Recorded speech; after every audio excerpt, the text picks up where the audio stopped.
I'm Benny Burns. I preach for the Petersburg Church of Christ. I first came to this part of the country in the fall of 1961. My roots had been in western North Carolina, and I came to David Lipscomb College in the early 60s, where I met my wife, and her folks' roots are here in this part of the country. The reason I say that, I want to give you something to think about. The common tendency to recognize a religious sect as having been founded by a certain personage has customarily identified Churches of Christ as owing their rootage to Alexander Campbell in 1813. This, in some circles, we have held the dubious distinction of being referred to as Campbellites. In a recent article taken from a bulletin in Oklahoma, this interesting quotation appeared as a documentary research of a Dr. Robinson, who was principal of Overdale College, Birmingham, England. Listen closely to this quotation. In the Furness district of Lancashire, northwest England, there existed in 1669, that's 144 years before they said Alexander Campbell started the Church of Christ. In 1669, and it shows that they called themselves at that time by the name of the Church of Christ, practiced baptism by immersion, celebrated the Lord's Supper each Lord's Day, and had elders and deacons. There was also a Church of Christ in Dungannon, Ireland in 1804, and in Allington, Lincolnshire in 1735. John Davis, a young preacher in the Fife district of Scotland, was preaching New Testament Christianity 25 years before Thomas Campbell, Alexander Campbell's father, was born.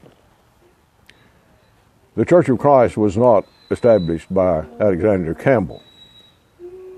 Churches of Christ have always traced their origin to the 1st century, approximately 33 AD. The Restoration movement, historically indigenous to America, does indeed owe much credit to the fervor and leadership of men like Alexander Campbell, Barton W. Stone, Raccoon John Smith, and others. But the principle of New Testament Christianity, biblically and historically, roots within the soil of Old Testament prophecy and apostolic authority, and Jesus Christ himself. I'll remind you of something that happened in the life of Jesus in the 16th chapter of the book of Matthew. And notice these scriptural truths.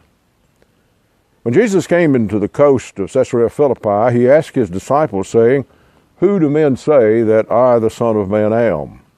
And they said, "Some say thou art John the Baptist, some Elias, and others Jeremiah, or one of the prophets." He saith unto them, "But whom say ye that I am?" And Simon Peter answered and said, "Thou art the Christ, the Son of the living God." Notice what Jesus said. And Jesus answered and said unto him, "Blessed art thou, Simon Bar-Jonah, for flesh and blood hath not revealed it unto thee, but my Father which is in heaven. And I say also unto thee that thou art Peter, and upon this rock I will build my church, and the gates of hell shall not prevail against it. And I will give unto thee the keys of the kingdom of heaven. And whatsoever thou shalt bind on earth shall be bound in heaven, and whatsoever thou shalt loose on earth shall be loosed in heaven." And by the end of that paragraph, notice this specific statement Jesus made. "Verily I say unto you, there be some standing here which shall not taste of death till they see the Son of Man coming in his kingdom." Jesus said, "I will build my church." He did not found it upon Peter. He founded it upon the confession that Peter made, "Thou art the Christ, the Son of the living God." And Jesus made it clear that there were some people standing there listening to him would not taste of death until they saw the Son of Man coming in his kingdom, that is the church. The church started on the day of Pentecost. It didn't start in 1600 or 1700 or 1800. We need to realize that the roots of the church that you read about in the Bible began with Jesus himself. I appreciate you listening to these few thoughts. Our services are 10 o'clock Bible study, 11 o'clock worship Sunday evening at 6. These services are recorded on the internet. You can reach us by going to your computer and dialing in www.scatteringtheseed.com, and we'd love to have you listen to these programs, but also come see us.